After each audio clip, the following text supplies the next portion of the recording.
Good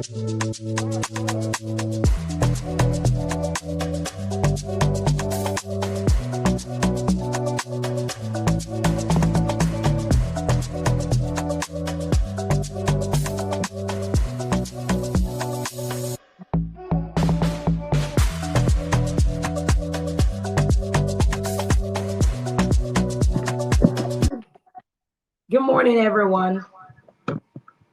Good morning. Super excited to have you here with me this morning. Woohoo! If you made it here to YouTube, come on, celebrate yourselves. Yes, I see you, Mamako. I see you, Deborah. I see you, Nosipo. Ngozi, you're welcome. Pastor Iswa. I see you, Victoria. Good morning. I see you, Josephine. Yes, I see you, Chioma. Good morning, everyone. Good morning, Pastor Lamide. Good morning, Adebimpe. Good morning, everyone. Super excited. I see you, Leader Dipo. Good morning. Ify, good morning. It's been a while. Yes, I see you all. Good morning, everyone. Comfort, good morning. You're welcome. Grace, Zuri, good morning, everyone. All right, Florence, good morning. Let's get straight into business this morning. I believe this is the last, possibly, this is going to be the last on cracking your wealth code. So if you have not yet ordered for the book, it's still on pre-order. It's almost ready. It's still on pre-order. So if you haven't yet ordered for the Crack Your Wealth Code, please do so now. The link will be posted, or the link will be posted later to you today. However, I'd like to quickly finish up. So I really need to run fast. I'd like to quickly finish up the wealth code, the wealth habits that unlock prosperity. And how many people have been blessed so far? The wealth habits that unlock prosperity.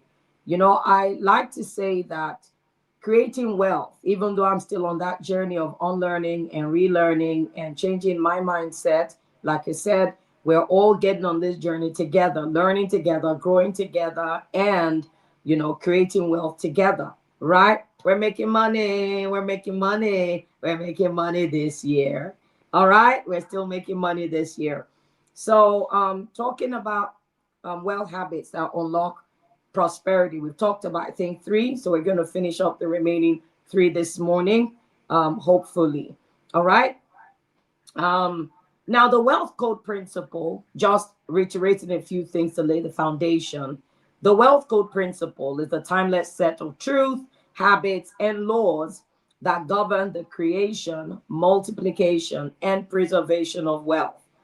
It is a timeless set of truth that many wealthy people have used, right?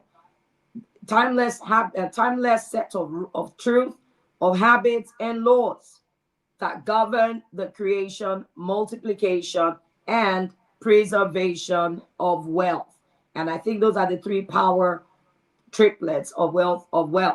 The creation of it, the multiplication of it, and the preservation of it. That's what gives you generational wealth. Please take note.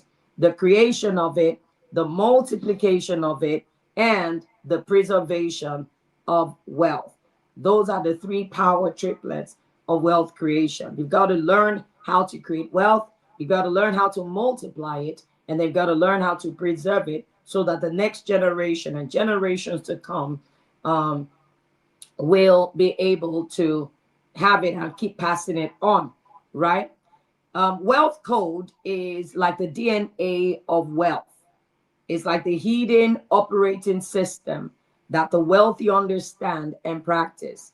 And they do this often unconsciously. Learning about wealth creation is just like driving. When you just start driving, everything is conscious level. Everything is conscious level. You're like, oh my God, am I going to hold the steering? Look through the rearview mirror, look through the side mirror, put it here, do this, press the brake, accelerate, like many processes happening all at once. How many people understand what I mean? Like lots of processes happening all at once that you're tempted to feel overwhelmed and feel like, can I really, it looks like um, you know, the Bible says the rich, it's impossible for the rich to go through the eye of the needle. Now it's like it's impossible for the average or the poor to go through the eye of the needle. Of course, that's not what the scripture is saying, but I'm just saying that. Do you understand what I mean? Like, it's so difficult and we get overwhelmed. Like, so many things. We're creating wealth, we're multiplying wealth, the habits, the laws, we're preserving wealth. We're doing this. Mindset is there, all kinds of things. But it's like learning how to drive. It's because you're just learning these things consciously. When you start to learn, when after a while of practicing, practice makes perfect, right? And you don't learn something except you repeat it over and over and over again, right? So when you understand how these things work and you start reading, and that's why I recommend all my books on finances. Find Your Gold is a timeless blockbuster book. For those who don't even have an idea, you can't read Find Your Gold and something is not stirred up inside of you. Do you understand? Because it just takes you into the depth of so many things so that you're able to find your wealth code, your gold, the gold inside of you that can create wealth, right? So find your gold, mastering money. Someone shared a testimony yesterday at my training at the mission school, and she talked about how she had read Mastering Money. She read it again, but this time she sat down and really, really got into it. And she said she got an idea from there, and her business just changed. So there she is in the mission school, and she's earning passively. Do you understand? And she's earning income passively. Somebody else shared his own story as well. How he created a course, and he sat down and realized, hey, this is it. I became 100,000 naira richer just by creating, just by teaching people how to do something. Do you understand? So one thing I want you to understand is money is not making money, earning money is not even the main issue, right? Everybody has the ability to earn. And that's why you need to harness that ability. Find your goal. Harness the ability to earn. And I'm telling you, you go to the next level. Do you understand? Now, the real issue is creating wealth. That is, okay, so I'm earning income. Money is not for paying bills alone. Money is for making money. Do you understand? The purpose of money is not to pay your bills or to eat, it's for making more money, right? So that is very important. So it doesn't end with I'm earning, but what you're earning, inflation, bills, everything will take it all out. So you want to create wealth so that you begin to earn it passively and you have capital that is generating more income for you. So you're spending off the overflow and not from the capital. And from the overflow, you keep adding to the capital so that the capital is bigger or keeps growing bigger so that the overflow keeps going bigger. Do you understand? So it's all but you will learn it if you'll be diligent. So get that and then order for the Crack Your Wealth Code. It will change your life. I've been teaching from the book, from the manual that I have on cracking your wealth code. So please get the truth and sell it not. So we talked about the wealth code being the timeless set of truth, habits, and laws that govern the creation, multiplication, and preservation of wealth. It's like the DNA of wealth. It's a hidden operating system that the wealthy understand and practice. And they practice it often unconsciously. That is, it has become like a second nature to them. But we can learn those things. If you didn't come from a wealthy home, you can learn those things and begin to apply them intentionally. The wealth code principle is the alignment of your thoughts, your actions, and resources with the timeless wealth laws so that money flows, multiplies, and serves both your life and God's kingdom. We know that we are men on a mission for God's kingdom. Our money is also on a mission. Make sure your money is on a mission. And it's not when you have a lot, right? Even when it is little. Put God first. Make God priority in your giving, right? So habits then are the invisible codes that shape visible wealth. Habits are the invisible codes that shape visible wealth. You do not attract wealth by wishing it, right? You attract it by becoming the kind of person who can, number one, manage money, multiply money, maximize money. Do you understand? You have to become. Money is attracted to people who have become, or who are becoming, or who have become the kind of people who know how to manage money, how to multiply money, and how to maximize money. Your financial wealth code is the unique combination of principles, disciplines, and values. So when we talk about cracking your wealth code, we're not talking about something in the air or something, something just fancy words, but it's a unique combination of principles, disciplines, and values that allow you to crack the flow of abundance. It helps you to crack the flow. And that's what everybody should want to do. You want to crack the flow of abundance in your life. You want to live in financial mastery. You want to be the boss of money. You want to be in charge of money. Do you understand? That's it. So we started talking about 7 wealth codes that unlock prosperity. Please listen to this. They're really the habits, right? Wealth habits that unlock prosperity. Okay, and if you can start to practice these things little by little, right? And that's why you need to get the book so you can settle down. And I told some people, I said, we're going to read this book when it comes out, and we're going to sit down and we're going to read it, law after law, chapter after chapter, and commit to practicing everything in this book, because we want to release the flow of abundance in our lives. Are you with me? It's not a prayer point, it's an action point, it's an obedience point, right? You obey by acting it and practicing every single thing that the book says, right? So we looked at the habit of paying yourself first. Paying yourself first doesn't mean paying yourself so you can go and, flex or whatever. It's talking about paying your future. Separate a certain percentage, 10%, 20%, whatever. Separate a percentage that goes into investment for your future, or investing for your future, right? That's paying yourself first. I'm not going to overflog it again. We talked about the habit number 2, the habit of tracking and budgeting. Very important. Somebody says, where did all my money go? Someone was sharing her testimony of something that transpired between us. She had started just listening to, or just coming on board, Kingdom Business Summit. And she said, I don't know where all my money goes. It's like a spiritual attack. It's like a spiritual attack. And I said, sister, there's no spiritual attack. You're spending it. You don't have a plan. You don't budget. Do you understand? You don't save. That's it.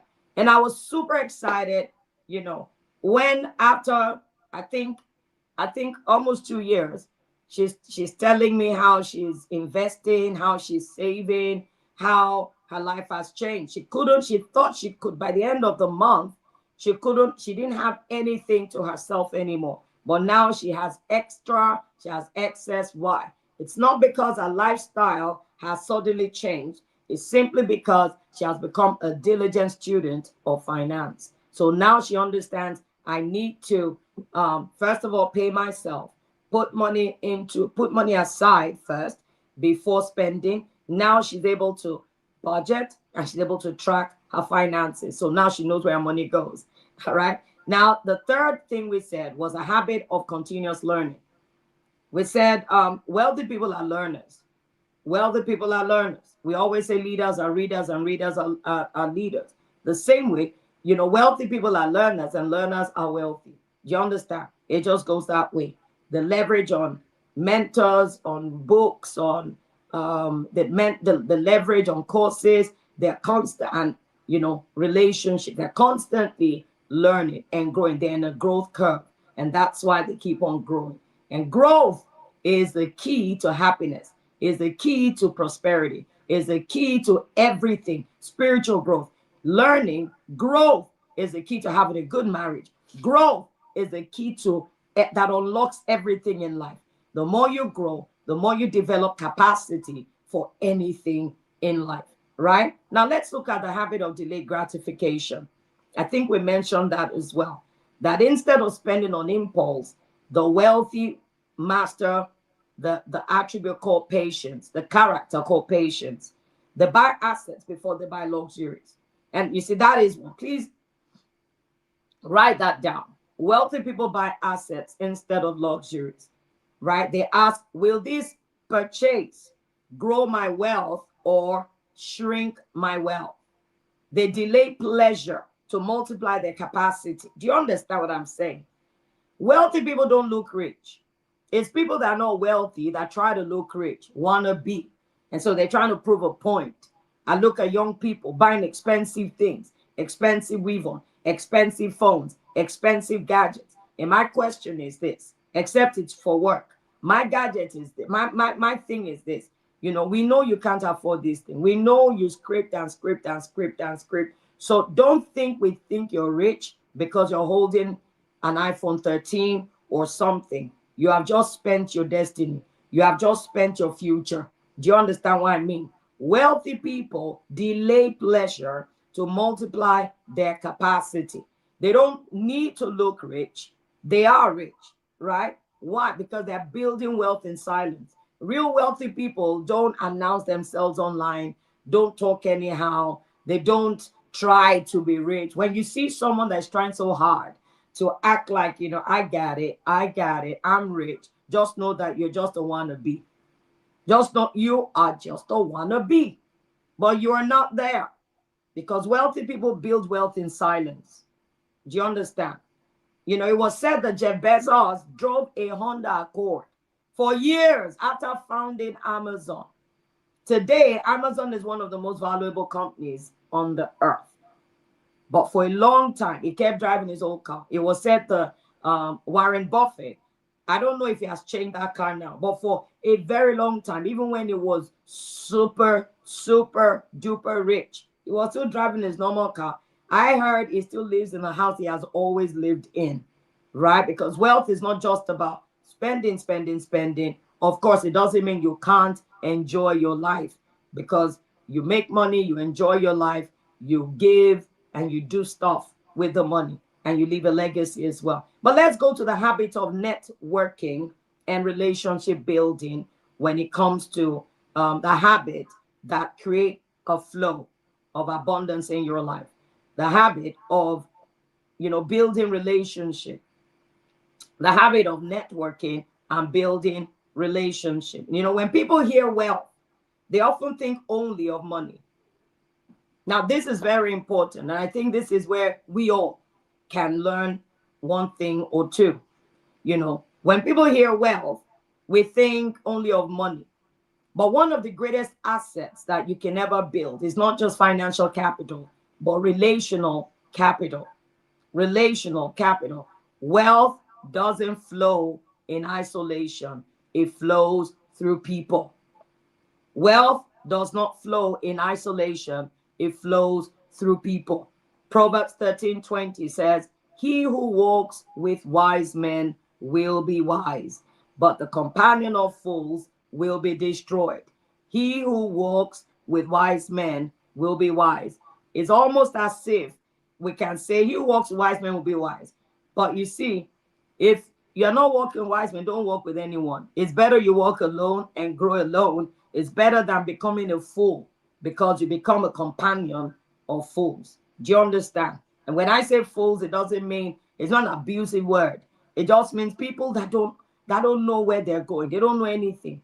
You know, you check your network, check people around, and this is why you have to intentionally be part of networks. Now, and to meet people that can inspire greatness out of you, right? So in the same way, working with wealthy, wise, and purpose-driven people would increase your chances of becoming wealthy and impactful as well, right? Wealth flows through people. Rich people, wealthy people cultivate strategic relationships with mentors, with investors, with partners, and communities. Are you with me? They invest in connections, not just contacts. They understand that your network is your net worth. I'm looking forward to when we'll be able to do great things together as well, right? So let's look at why networking is part of the wealth code. There's a whole chapter on networking in the Crack Your Wealth Code, in the Crack Your Wealth Code book, right? So, but let's quickly summarize and look at why networking is a wealth code. Number one, it brings opportunities travel through relationships, right? Your net worth is your net worth. Do you understand? Opportunities, I'm looking forward to when, in our networks, we're able sometimes because we're able to teach one another something, that okay, somebody knows something. Do you understand? We're able to come together and teach one another. Yesterday we did an amazing exercise at the mission school at the financial management class.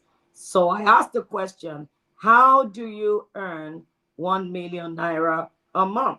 Right? Because you're a missionary doesn't mean you should be broke.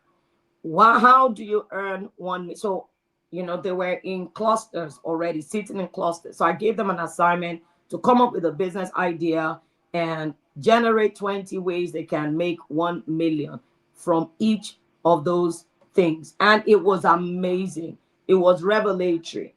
Everybody left that place feeling like, you know what? I've not been thinking, what happened to my head?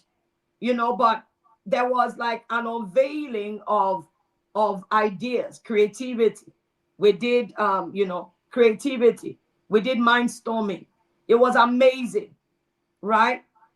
Opportunities travel through relationships. I bet you every one of the interns left that class feeling like, hmm, so I gave them an assignment to go think of an idea and 20 ways they can make money from there. These are things we do at the financial boot camp. If you're not yet in the financial boot camp, I don't know what you're doing.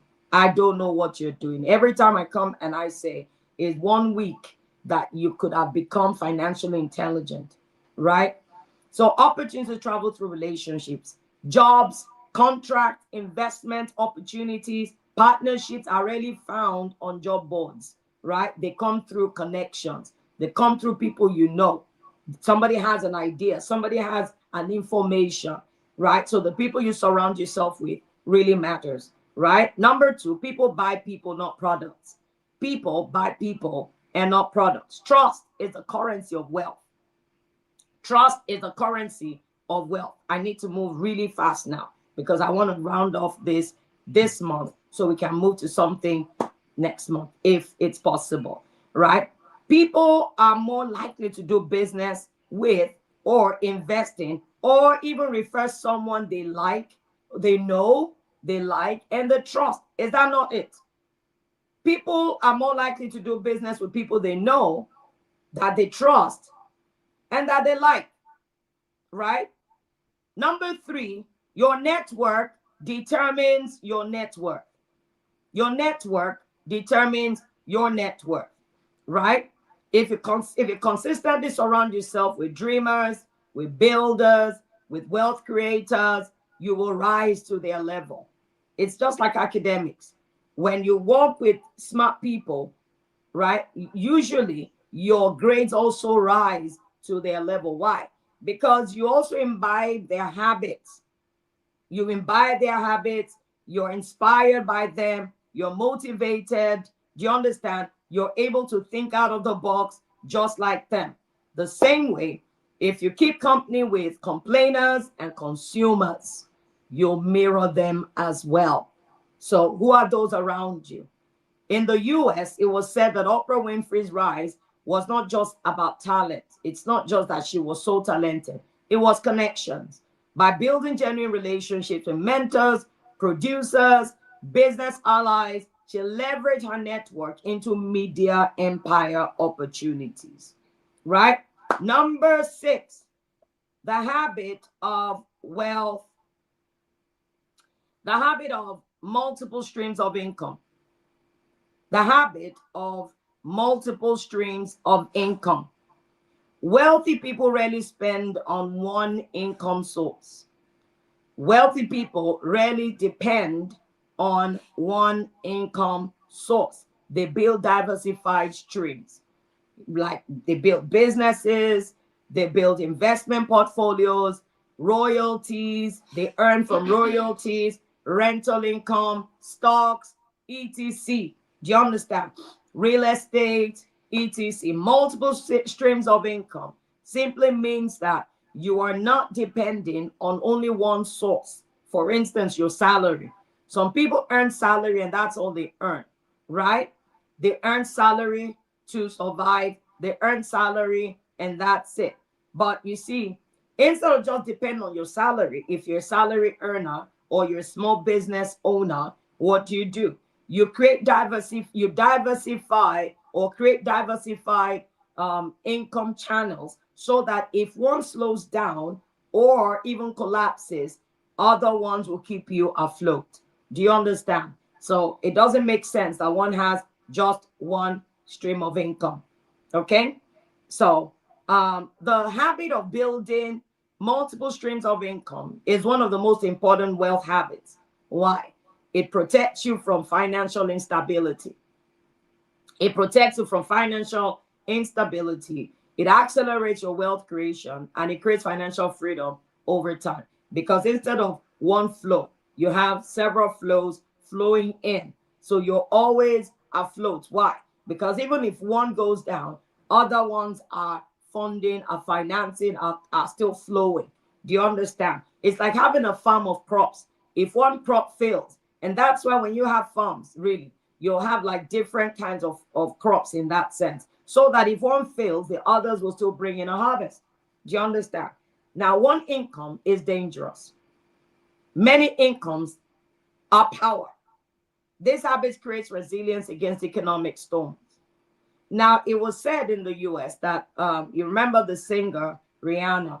Rihanna became a billionaire, not from just music alone, not just from singing. And that's why I say to people, not just from singing, but from other forms of businesses she has started. I learned about Fenty Beauty. So she has a beauty line, right? Savage X Fenty, multiple investments, right? Aliko Dangote in Nigeria, who happens to be the richest man in Africa, has multiple businesses. He sells rice, he sells everything, sugar, he sells cement, he sells everything, right? That households need. His wealth flows from multiple incomes or multiple streams of income. Now let's look at scriptures. Let's look at Genesis chapter 2, 10 to 15. This is God's multiple stream of income idea. It says, now a river went out of Eden to water the garden, and from there it parted and became four river heads, right? The name of the first is Pishon. It is the one that's cursed the whole land of Havilah, where there is gold. And the gold of the land is good. Um, Bellium and the onyx stone are also there. The name of the second river is Gihon. It is the one which goes around the whole land of Cush. The name of the third river is Hiddekel. It is the one which goes toward the east of Assyria. The fourth river is the Euphrates. Then the Lord God took the man and put him in the Garden of Eden to tend and keep it. So we can say God put Adam in the river, in the garden, to tend and keep the multiple streams, right? The multiple streams. Ecclesiastes chapter 11 and verse 1 to 6. Let's read. It says, cast your bread upon the waters, for you will find it after many days. Give a serving to 7 and also to 8, for you do not know what evil will be on the earth. If the clouds are full of rain, they empty themselves upon the earth. And if a tree falls to the south or north, in the place where the tree falls, there it shall lie. He who observes the wind will not sow. He who regards the clouds will not reap. As you do not know which is the way of the wind, or how the bones grow in the womb of her who is with child, so you do not know the works of God, who makes everything. In the morning, sow your seed. In the evening, do not withhold your hand, for you do not know which one will prosper. Either this or that, or whether both alike will be good. Now, these are scriptures that show you that, you know, it says give a servant, cast your bread upon the waters. Cast your bread upon the waters, and you'll find it many days. Investment, right? Give a servant to seven and also to eight. That is, invest in different forms that will bring multiple streams of income to you. Do you understand? Now let's look at types of income streams. There may be more, but let's look at 7 classic types of income streams that wealthy people cultivate, right? Number 1, earned income. Earned income. That is money from a job or self-employment. That is money from your active work. That is something. And how do you do? People just assume the only way you can make money is through a job. That is one of the is a skill. So you get a certificate is a skill, and there are many skills. So you get a certificate, and your certificate qualifies you to get a job. That is one way. You start businesses. That is another way. Different ways. But earned income helps you to generate active, or what do you call it, salary. But your salary is not so that you can now buy all the things you've been waiting to buy. And I just need a job. I need to pay my bills. I need a job. I'm getting married. I need to take care of my wife. I need to take care of my kids. I'm getting married as a woman. I need to take care of the house. I need to, all of those things. That's not why, right? You get a job. You get a job to create capital so that you can invest. Do you understand? So number 2, profit income. Money that comes from buying and selling products or services. That is starting businesses. Profit income. You have interest income. Number 3, interest income.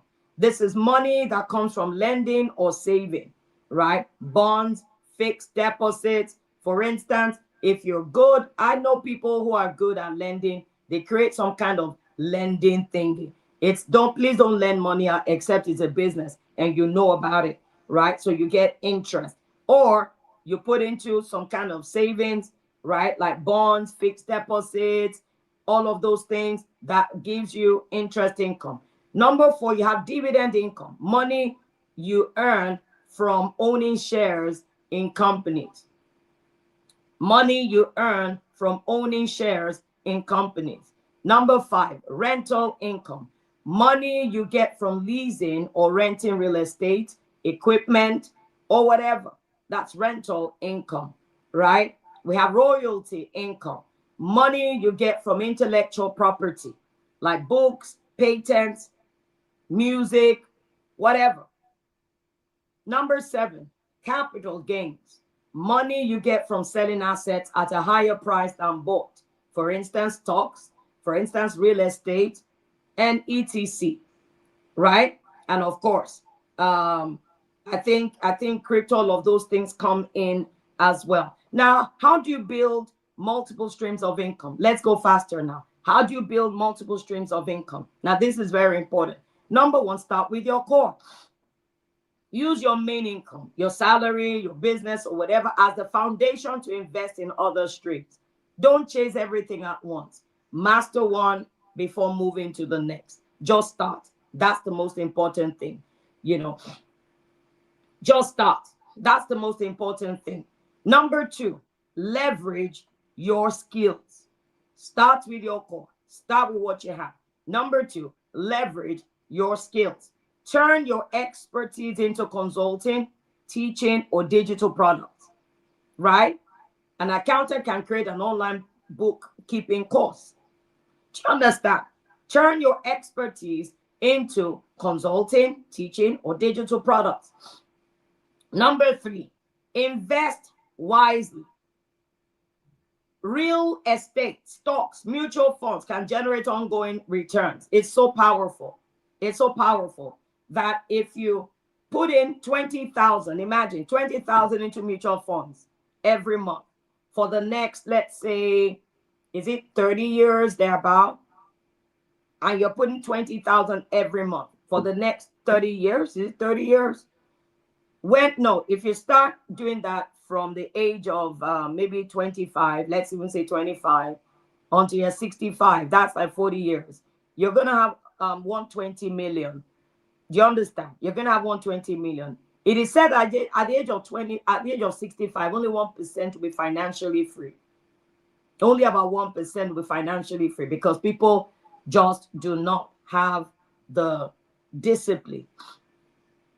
But if you invest 20,000 every month from the age of 20 or 25, thereabout, by the time you're 65, you have 120 million.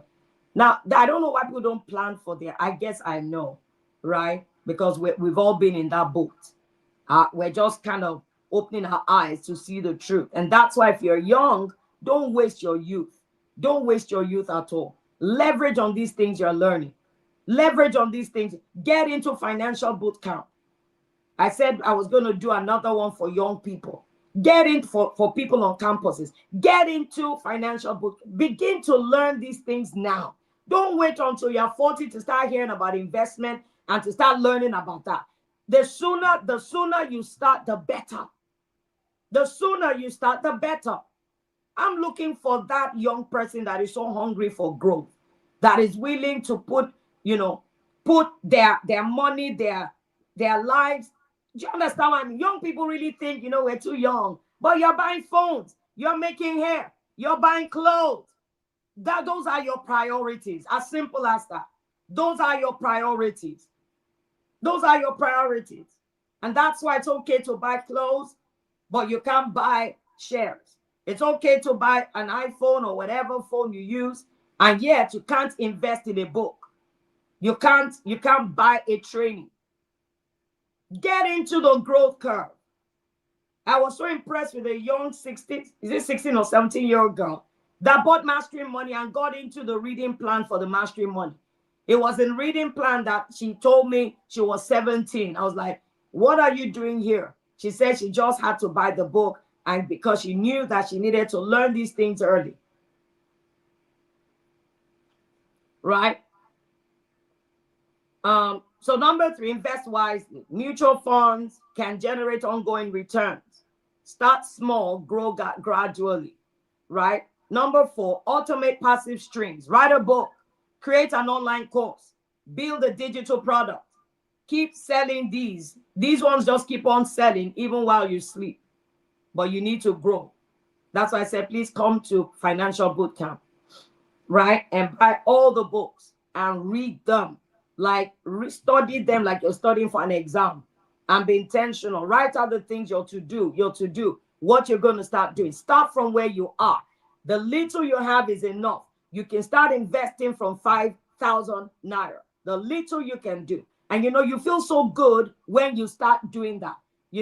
Recently my daughter started investing as well. Started putting her money into investment, and I saw her just reading and just doing this, and okay, she's doing some UBA something. Do you understand? Number 5, reinvest your profit. Don't just eat your profit. Some people invest, take the profit and spend it. You have just wasted your time. You have just wasted your time. Don't spend everything. It's like the farmer that plants seed, gets a harvest, and then eats it all. No, you have to reserve some more so that you can expand your capacity for capital. Do you understand? So don't spend everything that comes from your new income stream. Multiply by reinvesting into other assets. Expand your capacity to generate income. Number 6, protect and diversify. Spread your risk across industries and asset types. Avoid putting all streams in one sector. For instance, don't put all your eggs in real estate or in crypto alone. Diversify, right?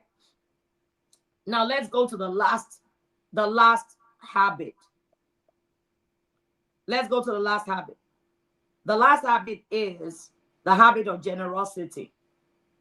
the habit of generosity. Now, this may surprise you, but giving is a wealth habit. Wealthy, why do you think people always lean on wealthy people? Because wealthy people give. It's not because they have it to give, it's because it's a habit of giving. People don't give because they have it to give. People give because they have the habit of giving. So that even when they were not, even when they didn't have so much, they still gave. Right? So giving is a wealth habit. And this may surprise you. It's a wealth habit. Wealthy people understand that money is a flow, not a dam. They give to causes, communities, and people. Are you with me? The Red Sea, the Dead Sea is dead because it only receives, it doesn't give out.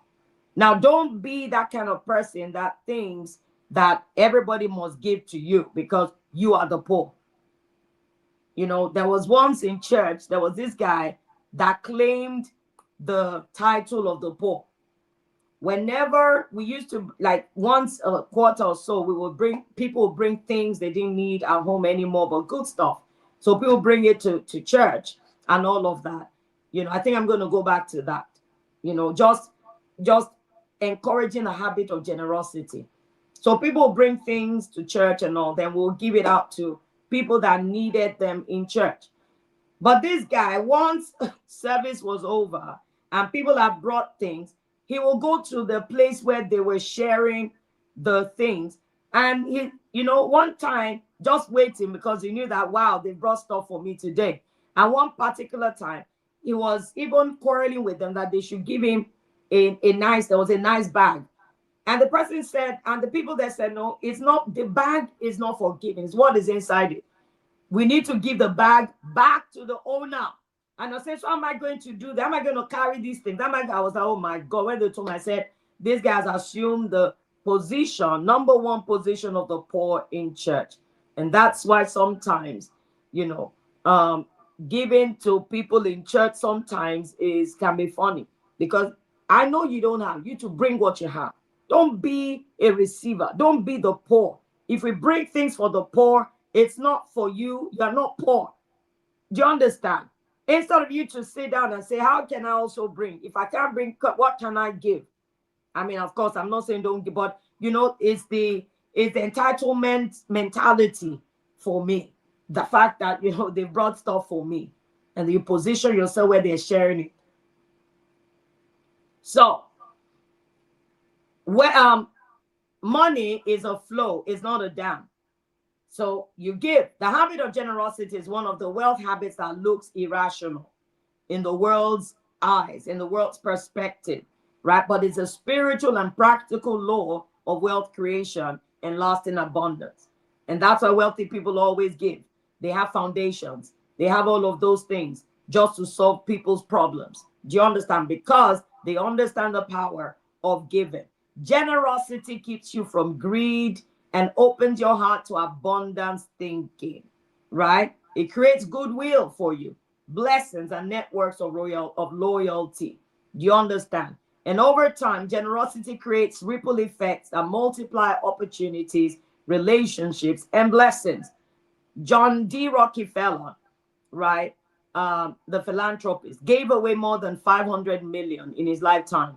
He built universities, he built hospitals, he gave to charities, he gave to causes. His foundation still gives out millions of dollars, even after his death, even till now.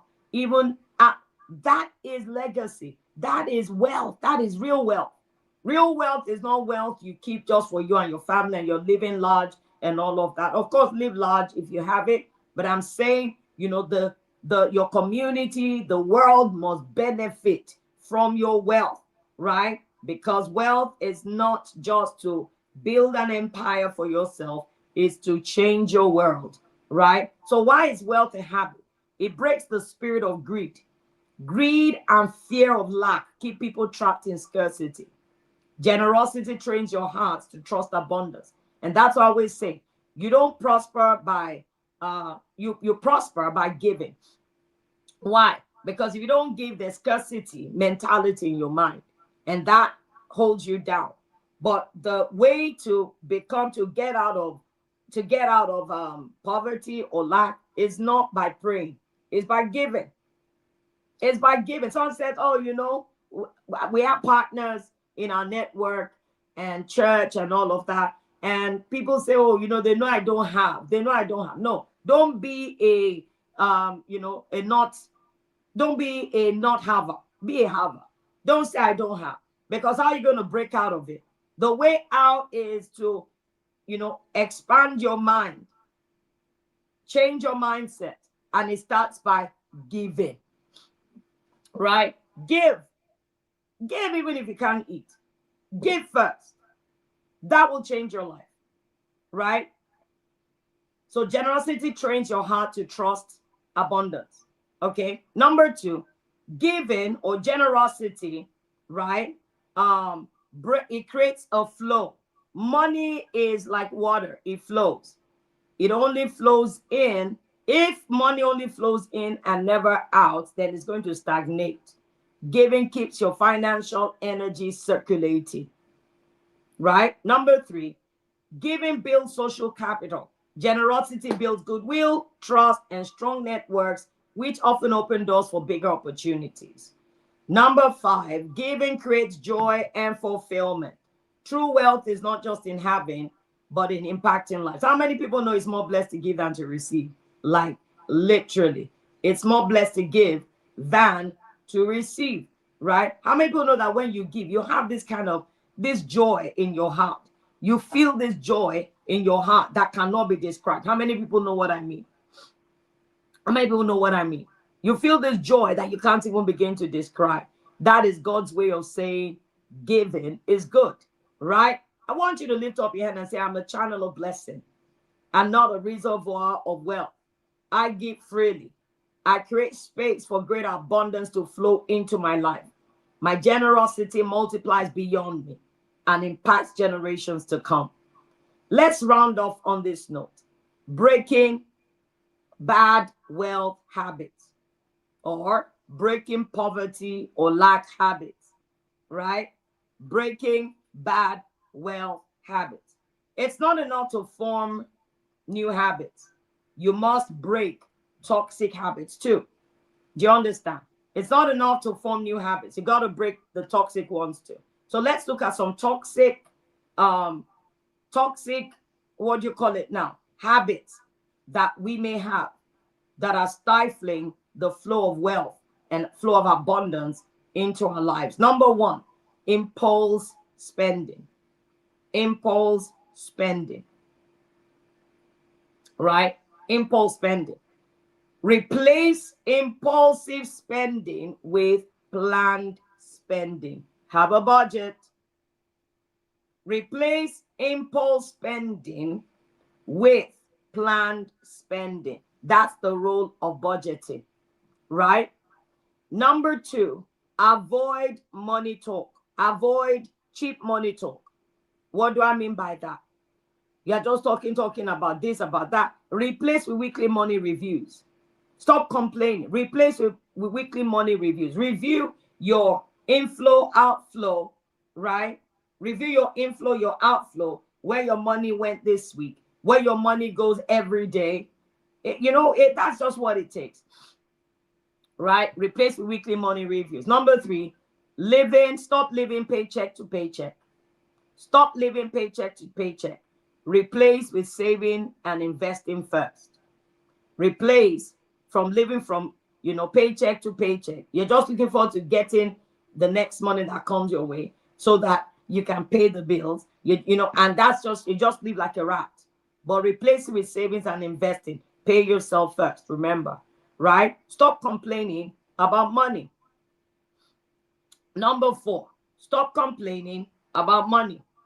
Replace with wealth affirmations. Replace with wealth affirmations, right? Stop borrowing money. Don't do it. Don't do it. Don't do it. Stop. Don't do it. Don't do it. Stop doing that. You're hurting yourself. You're hurting yourself. We want to create wealth, right? We want to create wealth and not destroy it. Replace with wealth creation. Start creating wealth instead of creating debts. Stop. And let me ask you something. Perhaps this will be a great motivation. Imagine someone dies and all you left. The Bible says a good man leaves a legacy for his children's children, right? Or leaves wealth for his children's children. What are you leaving for your children? Debt. Some people die and everybody's like, you better wake up and come and pay this thing because all you left for us is debt. Do you understand what I mean? What are you leaving for your children? What legacy are you leaving for your children? Your children don't do what you say, they do who you are. Number one, you're leaving a legacy of debt. Number two, you're leaving a legacy of the consciousness or the curse of borrowing because they learned it from you. So they also need to pay off your own bills. So they need to go out borrowing so that they can pay off your own bills too. Do you understand what I mean? That's a terrible thing. Don't pass battles to your children. Don't pass battles to your next generation. And you think about it, you be a proper person. Whoever you are, you're imparting it to your children. Parenting is actually passing of mindsets. That's what parenting is. That's all there is. Yeah, you care for them, you love them, but you also impart to them so parenting is discipleship. Parenting is passing of mindset. So what mindset do you want to pass on to your children? Whatever you want your children to do and be, the kind of adults you want your children to be, you be that person to them. You mirror it to them. Because whatever you're mirroring to your children is what they're going to be. So don't pass battles, pass batons. So you do, that's why I say read, grow, get into financial boot camp. If you're broke, you're passing a mindset of limitation to your poor children already. They're already poor. They're already poor. You're passing a baton, a mindset of limitations, of poverty, of lack. You let that be a motivation for you to break out of this vicious cycle of paycheck to paycheck, hand to mouth, you understand, of struggling. And I'm sensitive about it. Please don't get me wrong.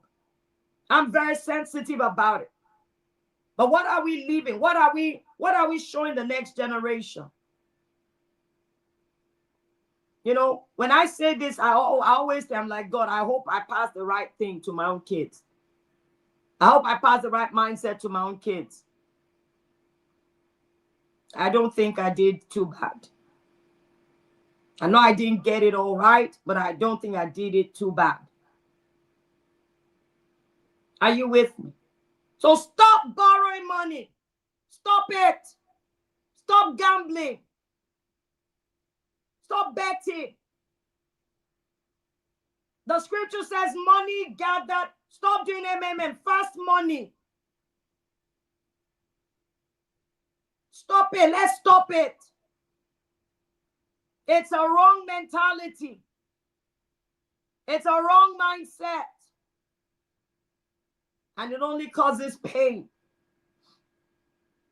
If it's too good to be true, it's not good. Money gain, money gain in a haste will grow wings and fly away. And that's why people that do all those things, they get hurt because God is not in it. Let it be a principle that we live by. If it's too good to be true, don't let the greed factor get you to hurt yourself by putting your money into money doubling things, money tripling things. It is not of God. That is not how to build wealth. Let's stay with the principles. Let's stay on track. It doesn't matter who is doing it. That is not your character. Let's not act out of character. Let's stay with the real thing and grow our wealth steadily, consistently. Do you understand? So replace borrowing with wealth creation. And how do that? Think of the program or the problem you can solve. Think of the problem you can solve. Do you understand? God gave you a good head, good brain. Use it. Use it to think of the problem you can solve. And don't use that beautiful engine in your head to borrow. All the energy you put into borrowing and looking for apps and looking for people that can lend you money, put into what problem can I solve? Wealth creation is simply the ability to solve problems that people have and they are willing to pay you for it. Lending out money, do not do it. Do not do it. How many people have been hurt by lending people money that never came back? Lending money severes relationships. It destroys relationships. Just say, no, I don't do it. I told you, you're not a bank. You're not a bank. So you don't do it. It doesn't matter how desperate it is. It's a principle. Oh, I don't do it, but I can give you $1. I can give you £1. This is what I can contribute to what you have. But I don't lend people money. Simple. And it's okay. Anybody can feel bad. Anybody can feel bad. But you don't want me to break my principle because you have a need. Do you understand? So it's okay if you feel bad about it. Learn to say no. Don't be sentimental with your money. Take away emotion from money. Just do the right thing. Just what is the right thing to do with money? Take out emotion from money. Do you understand? Now, the last thing is staying in financial ignorance. Don't stay in financial ignorance. Get on an intentional growth journey. Keep on learning. Keep on growing. Keep on reading. Get into the financial bootcamp. At least that's what I have to give to you, right? Get into the program, financial bootcamp. Get into books. Start reading. Start listening to audios. Do you understand? Start listening to audios. Get into the growth curve.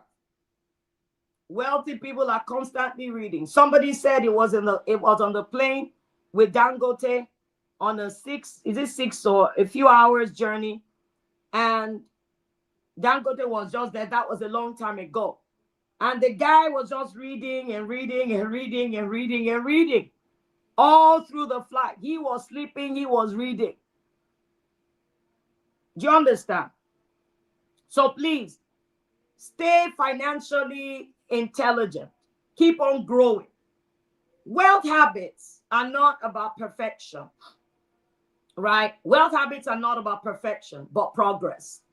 It's taking one step every day, getting better every day, getting better every day. Getting better every day. The goal is daily improvement, 1% at a time, right? 1% at a time. Start by separating what percentage of my money goes into investment. Number 2, write a budget. Plan your finances, right? Plan your finances. Follow up. Keep track. Track your finances. Income, giving. Nowhere every month until you can say every penny of mine, I know where it went this month. You don't have a good plan yet. You are not yet on top of your game. Every penny, to pure water, to biscuit that you bought, every penny. Get a notebook, get an app. Every penny must be accounted for. That is good stewardship. That is good stewardship. So it's not about getting there all at once. And that's why I said, get this book.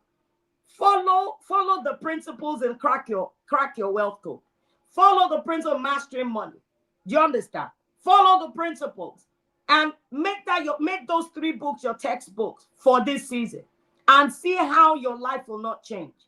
See how your intelligence will not go to another level. How your IQ will not go to another level. How you not start making intelligent decisions. You get those 3 books, sit down with them and crack your wealth code. Nobody can do that for you. Nobody can do that for you, right? Nobody can do that for you. So I want to give you an exercise. Track your spending for the next 30 days. I dare you to do that. Every single purchase, every time you give money, you spend money, you buy, keep track your spending for the next 30 days. Now, from those 30 days, identify 3 habits that drain your wealth. and write down their replacement. Look at 3 habits that drain your wealth. What did you spend money on? Calculate everything. Add it up and see where your money is going. Some people, their money goes into food. You buy this food, you buy this snack, you buy this, you eat out, you do this. By the time you check, you realize that half of your money goes into feeding that you don't really need, that you can plan better. So look at the 3 habits that drain your wealth. Maybe you take too many drinks, a drink every day. 1, it's not healthy. 2, makes you poor. 500 naira in Nigeria for 1 bottle of drink, and you drink it every day. That's already 15,000 gone into that. So look at your spending habits. Look at where you're spending money. Look at the 3 habits that drain your wealth and write down their replacement, because you're a wealthy person. You may not have all the money, but what you have, you're on the journey of wealth creation as long as you consistently attend this this KBS, Kingdom Building, KBS,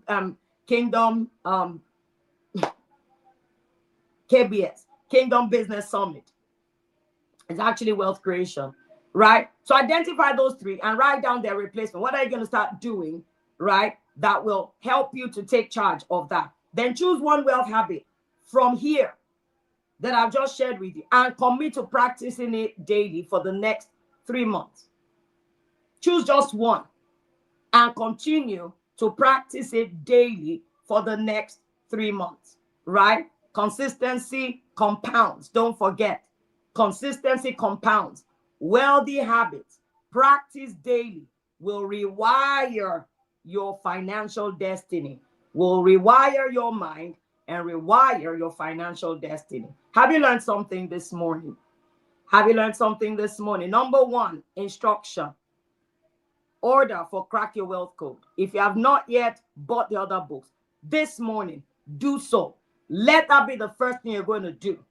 That will be your first wealth habit. I'm going to read those 3 books that RD has mentioned and has been talking about. So buy those 3 books this morning. Please, admin, can you put it up? Just put up the link to all the books there. Number 2, register or get into the financial boot camp. Get into the financial boot camp wait list so that the next batch you get in. Those are the 2 instructions I have. So 3 instructions. Number 1, get the books. Number 2, read them. We're going to start the reading plan and the reading club for the Crack Your Wealth Code. So get ready, get the book, get ready. The wealth code, the reading plan in the group. So we'll have a group where we read it together, chapter by chapter, chapter by chapter. Do you understand? We read it together and all of that. And we'll give summaries of it in 1 month as we read that book. Okay?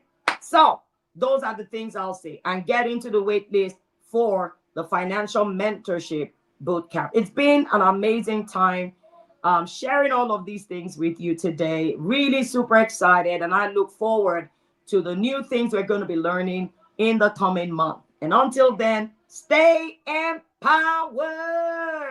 God bless you and see you on the other side. Please don't forget, get those books. Start your journey to wealth creation through learning and unlearning. It will save your life. It will save your life. What you don't know is limiting you. All right? God bless you. I love you. Thank you so much as well. Thank you. Thank you. Thank you. God bless you. Have a wonderful day.